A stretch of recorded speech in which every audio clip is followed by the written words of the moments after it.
Bonjour Florence Bartolo. Bonjour. Vous êtes directrice du département aide et subventions d'Aiming qui vient de réaliser une étude sur ce système de subventions aux entreprises qui rassemble les contributions de plus de 200 dirigeants. Alors d'abord, est-ce que vous pouvez nous dire en préambule ce qui a motivé cette étude? Pourquoi faut-il s'intéresser à ce système de subventions? Alors, on a tendance à oublier l'importance du système de subvention.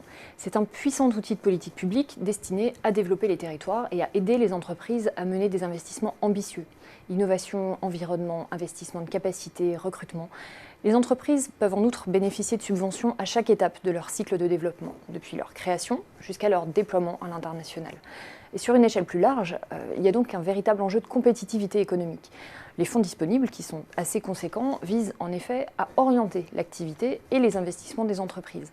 Pourtant, près d'une entreprise sur deux juge que le financement public est complexe, ce qui entraîne in fine une perte pour l'ensemble du tissu économique. Donc si je comprends bien, les subventions devraient être davantage intégrées dans le financement des entreprises et de leurs projets. Oui, absolument. Mais les entreprises privilégient toujours les banques et leurs fonds propres pour assurer leur financement. Je vais vous donner deux chiffres étonnants. Dans l'étude que nous avons menée, 20% des entreprises déclarent ne jamais penser aux aides et subventions quand elles travaillent sur un nouveau projet. Et pour 49%, la subvention est considérée comme une source de financement accessoire. Mais alors, quelles sont les difficultés exprimées par les dirigeants que vous avez sondés qui permettraient, une fois levées, de mieux intégrer les subventions dans les plans de financement? Alors, deux problèmes majeurs remontent de notre enquête. D'abord, le manque de lisibilité des dispositifs de soutien et deuxièmement, des délais de réponse imposés. Un dirigeant que nous avons sondé disait par exemple « on n'est jamais dans la bonne case, c'est trop tôt, c'est trop tard, le projet ne répond pas tout à fait à l'aide, etc. etc. » Ce type de remarque montre bien que le rythme de l'entreprise et celui de l'élaboration d'une demande de subvention sont encore décalés. Et c'est d'autant plus dommage qu'une fois les différents obstacles franchis, 88% des entreprises se disent satisfaites des aides obtenues, et ce, quel que soit le montant alloué. Et en effet, les aides publiques ne sont pas qu'un simple soutien financier, elles peuvent apporter bien davantage. Une forme de visibilité, un label pour le projet. En fait, elles ont un véritable effet de levier. Alors justement, qu'est-ce que vous pouvez proposer, fort de votre retour d'expérience, pour améliorer le système de subvention? Une première tendance intéressante est en train d'émerger. Il s'agit du recours aux appels à projets. A priori, c'est un système qui a deux avantages. Il permet de mieux orienter les actions des pouvoirs publics sur le terrain et il apporte davantage de lisibilité aux entrepreneurs. Mais c'est un mécanisme qui est encore aujourd'hui peu maîtrisé. 70% des entreprises que nous avons sondées n'ont jamais répondu à un appel à projet.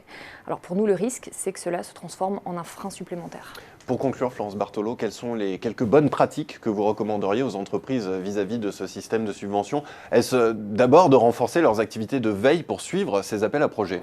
Oui, c'est effectivement important, mais au-delà de ça, je vois 4 éléments à garder en tête. D'abord, intégrer le réflexe subvention en amont, c'est-à-dire au moment de la réflexion sur les projets et de l'élaboration du plan de financement.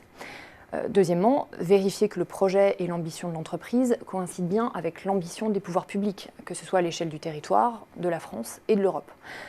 Troisièmement, communiquer le plus tôt possible avec l'organisme financeur autour du projet et avant toute démarche de construction de dossier. Et puis enfin, bien s'organiser en interne pour piloter les conventions financières et assurer le reporting aux organismes financeurs. C'est ça qui conditionnera le bon déblocage des fonds. Les soutiens publics peuvent jouer un rôle d'effet de levier très important pour des investissements de croissance, mais l'entreprise doit aussi prendre sa part de responsabilité. Eh bien, merci beaucoup Florence Bartolo pour cet éclairage. Merci.